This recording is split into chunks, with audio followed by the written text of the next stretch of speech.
Quanto mais distante uma sociedade está da moralidade, mais perto ela está da escravidão. Hoje eu estou em uma clínica de reabilitação para dependentes químicos, aqui em Esmeraldas, região metropolitana de Belo Horizonte. Aqui, vidas que foram quase destruídas pelo uso de drogas são recuperadas. Nessa reportagem especial, você vai compreender um pouco mais de por que a esquerda insiste na liberação das drogas e as suas consequências na vida dos usuários. Eu te convido para entrar nesse universo comigo agora, aqui no canal Terça Livre. Exclusivo. Para entender os bastidores do triste espetáculo do mundo das drogas... Quer que eu fale inglês ou francês? Que língua você quer que eu fale? Eu falo tudo. Eu fui em busca de quem já esteve nessa vida. Eu odeio droga. Eu fumo crack, mas não sou daquele não. Moças de 14, 15 anos, se prostituindo, fazendo absurdos por causa de uma pedra de crack. Eu vi entrar em supermercado para roubar um desodorante, um sabonete. Droga, um mal que assola as sociedades e destrói famílias. Um vício capaz de interromper vidas e gerar a violência. Eu escutei uma pessoa da esquerda na Câmara Municipal de Belo Horizonte dizendo que Belo Horizonte não tem Cracolândia, que tem cenas de uso. Eu vou falar uma coisa pra você, vão lá comigo, eu vou lá todo sábado. Sabe, quando você tiver esse problema dentro da sua casa, você vai entender de forma mais séria. Meu nome é Ivan Pinto, eu sou um adicto em recuperação, ou seja, um viciado num processo de recuperação. Eu tive um histórico de uso e abuso de drogas a partir dos meus 9 anos de idade. E assim sendo, eu comecei a usar droga de forma recreativa. Usando droga porque, diferente do que muitas pessoas falam, droga é bom. Mas é tão bom que um dia as drogas tomaram conta da minha vida e passaram a usar o Ivan.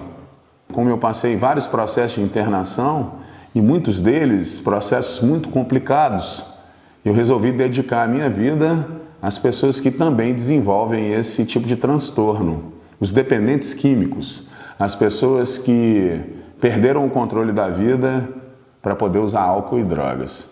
Hoje eu sou fundador, gestor e coordenador terapêutico do Centro de Tratamento de Dependentes Químicos 28 Dias. A minha missão de vida é poder ajudar essas famílias a encontrarem de forma profissional caminhos de recuperação.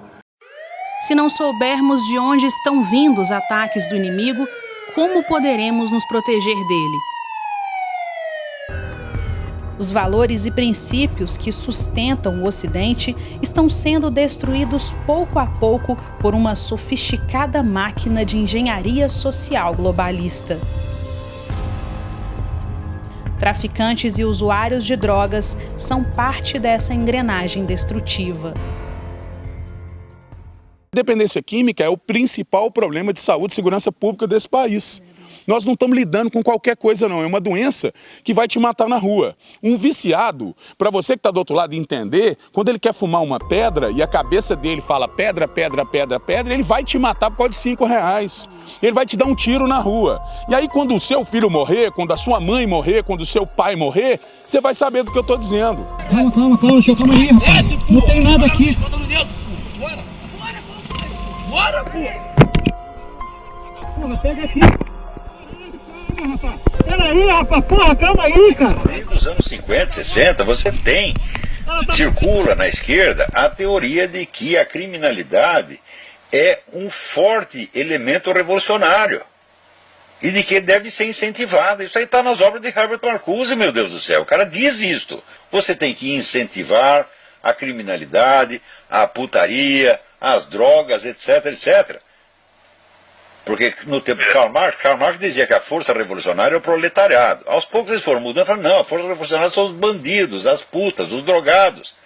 Então isso é uma política deliberada de criar uma situação revolucionária.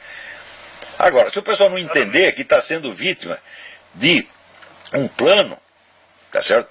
E achar apenas que são casos isolados ou que foram erros, etc., você nunca vai poder combater essa coisa. Uma sociedade incapaz de julgar e de discernir o certo do errado é o sonho de qualquer tirano ditador. A figura do viciado é perfeita para quem deseja o desmantelamento de uma sociedade. Ele é capaz de desestruturar e destruir a sua própria família e a família dos outros, sendo causador de assaltos e até assassinatos. O traficante, por sua vez, precisa ser protegido pela esquerda, pois ele é um dos cabeças da engrenagem. Sem ele, a máquina da destruição para.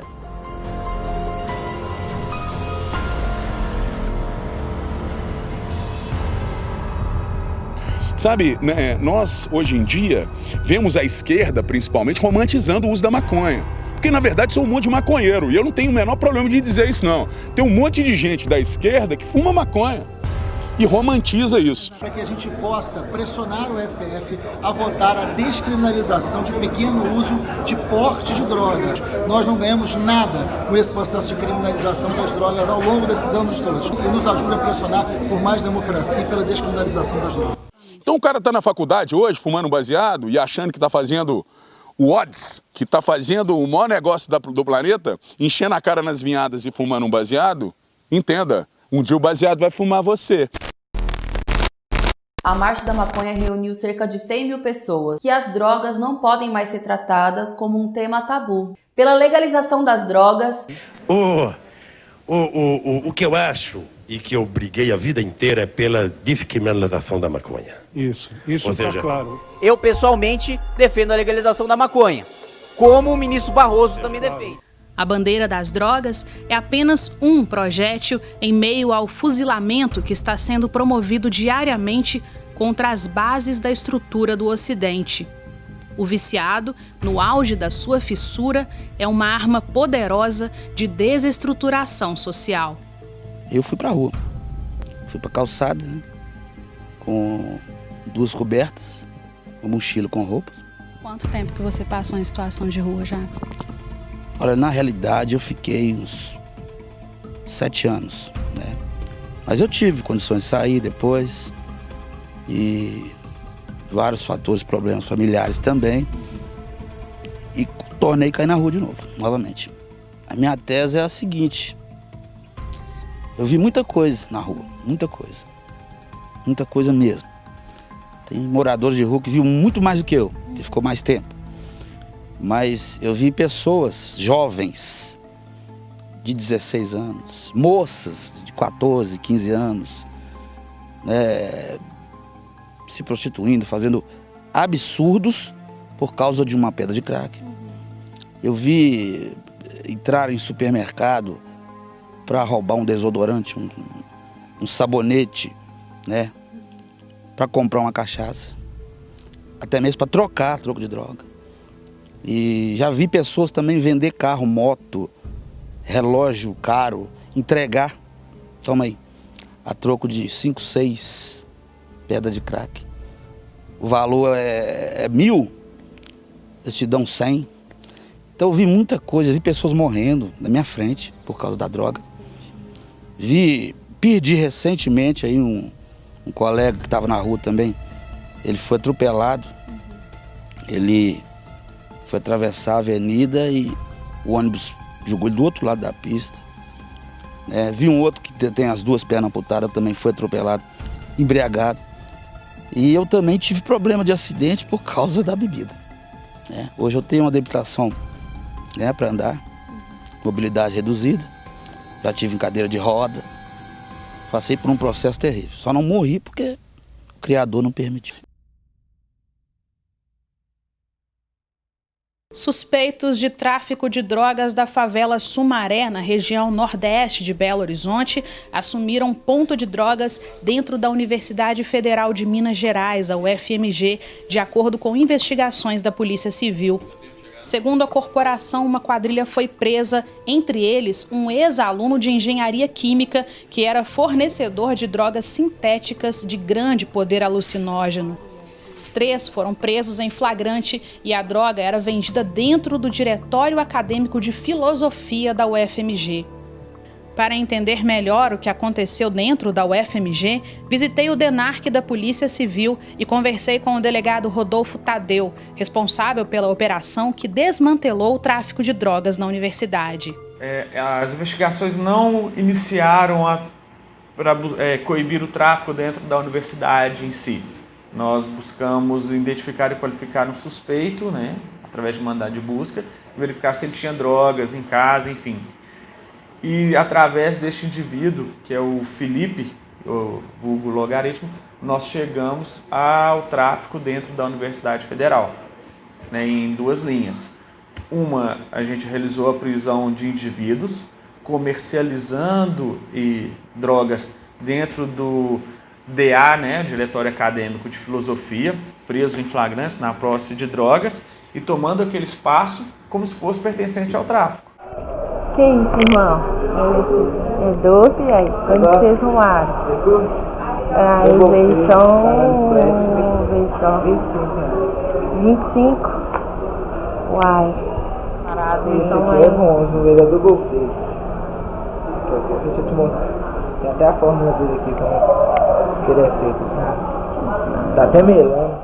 Sim, há plantações de maconha nas federais, nas universidades, e sim, houve a utilização de um laboratório de química de uma universidade federal para a produção de drogas sintéticas. Rezando a cartilha do caos, políticos de esquerda atacaram o atual ministro da Educação, Abraham Weintraub, quando ele denunciou o que acontecia dentro das universidades.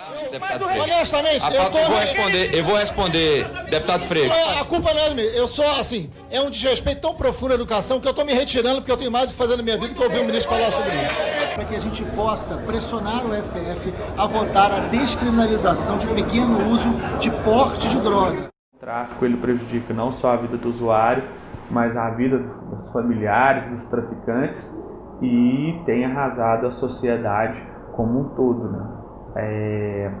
É muito triste ver, às vezes, algumas pessoas que entram nesse mundo de maneira recreativa ou, às vezes, até mesmo por uma necessidade financeira, no tráfico, busca-se através de uma necessidade financeira ou uma maneira de suprir o próprio vício e, no final, termina de maneira irreconhecível, né? Verdadeiros zumbis humanos, né? Sem condições de decidir, sem questões mínimas de higiene, sem saúde física e mental alguma. A descriminalização das drogas é uma bandeira antiga dos comunistas.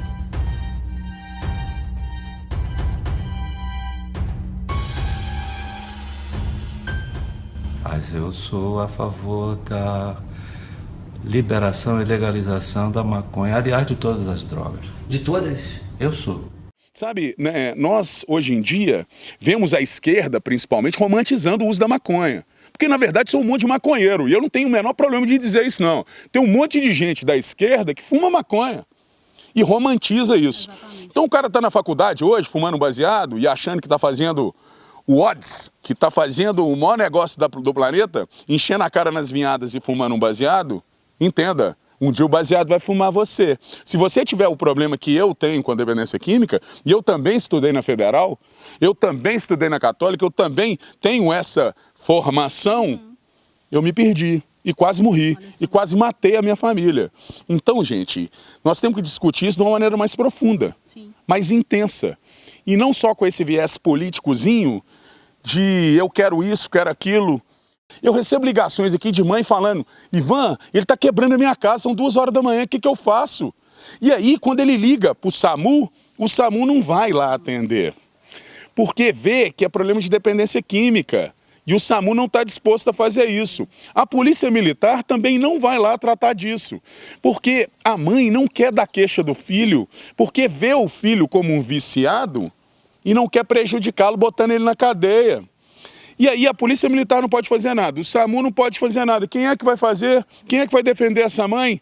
Pergunta se alguém da esquerda, alguém lá do PT, vai lá pegar um usuário da Cracolândia e botar dentro da casa dele. E acaba que não é uma liberdade individual, né, Ivan? Porque a pessoa que se envolve nesse mundo, que cai no mundo das drogas, ela não está prejudicando só ela, né? Ela vai, de repente, roubar. Ela vai roubar de dentro de casa, ela vai destruir a própria família. Então, é uma questão que não trata apenas do indivíduo, mas se estende ali para a sociedade, para a família, né? Segurança pública, saúde pública. É o seguinte, ó, eu convido você que está aí do outro lado da tela para ir comigo na Cracolândia. Eu vou lá todo sábado distribuir 400 marmitex. Lá tem advogado, lá tem médico, lá tem enfermeira, lá tem psicólogo, lá tem terapeuta, que está recaído, que está no uso e no abuso de drogas e que largou a vida toda que tem para poder usar. E aí, quando você tem esse problema dentro da sua casa, quando esse cara do Supremo, ele não tem um usuário roubando ele dentro de casa. E aí é muito fácil falar. Agora, pergunta isso pra minha mãe quando eu tava roubando ela. Na rua você não tem como trocar uma roupa. Se você ganha uma roupa de doação, um calçado, você tem que trocar por outro, você tem que jogar fora, que você não tem onde lavar. Você tem que tomar um banho. Você não pode entrar num shopping, porque não deixam, né? Uns não deixam e fica aquela opressão também, né? Tá sujo. Sim. Né? Você não pode ir na barbearia cortar o cabelo, porque você acha que você vai causar transtorno, né? Tem mais pessoas lá dentro. Então você fica debilitado, você fica numa prisão sem muros. Então, é o que é? É você usar o quê? A sua crença interna. E a única arma que tem é a fé. Você acreditar que não alguém, vou depender de ou não. O Criador vai mandar algo e ele vai... Esse algo vai me ajudar. E o algo que está me ajudando é essa clínica. Porque, como diz, né? Aí fora tem tem anjos, seres humanos, anjos sem asa. É verdade. Né? E eu não acredito em coincidência, não. Eu acredito que se você está naquela situação, você está debilitado naquela situação, você está preso, você é escravo daquilo, você quer sair, mas você não tem um apoio, estender de mão de ninguém. Então você se vira com o seu Deus, ó, a sua fé. Vai vir alguém, vou procurar. No meu caso, eu fui até Deu o primeiro passo. Dei o primeiro passo. Tem que dar. Esse lugar, assim, sem palavras mesmo, para descrever a sensação boa, né, que a gente tem ao entrar aqui. Esse trabalho, com certeza, fazendo a diferença, não só aqui, né, mas com o seu projeto Papo Reto na Escola. Parabéns pelo seu empenho e, assim, que venham mais Ivans. Né, que outras pessoas se interessem em cuidar de pessoa. Eu acho que esse é o mais nobre. Gente, olha só quem está chegando aqui. Esse é o Renê. Esse é o Renê, que fica aqui na clínica. Conta pra mim por que ele chama Renê, Ivan. O Renê, na verdade, ele tem um probleminha na orelha. E aí o ex-dono não ia conseguir vendê-lo numa ninhada. E ele estava muito pequeno, ele achou que ele ia morrer. E aí trouxe ele pra cá. E falou que ele era o renegado. E aí nós demos esse nome para ele de Renê. E hoje ele é um cachorro terapeuta. Ele ajuda os nossos acolhidos aqui. Toda vez que tem alguém triste, ele se aproxima. Ajuda, né? Ele é um cachorro sensacional. Renê, vamos dar tchau pro pessoal do Terça Livre? Galera, obrigado aí por vocês terem estado aqui. Se você tem ou pensa que tem problema com álcool e drogas, acesse os canais Terapeuta Papo Reto, a gente desmistifica esse assunto, tenta levar de forma muito objetiva a voga desse assunto tão sério que arrebenta tantas famílias. O nosso objetivo aqui é recuperar vidas e principalmente evitar que o seu filho, sobrinho, neto se envolva no mundo do álcool, das drogas, da criminalidade. Agradecer a Fernanda, agradecer a audiência de vocês aí no canal e tamo junto, né? Obrigada. Vamos mudar esse país, né? Contamos com você aí que tá do outro lado. Obrigado. Eu vou encerrar daqui mesmo do chão, porque eu vou brincar com o Renê agora. Vocês me dão licença. De Belo Horizonte, Fernanda Salles para o Terça Livre. Valeu.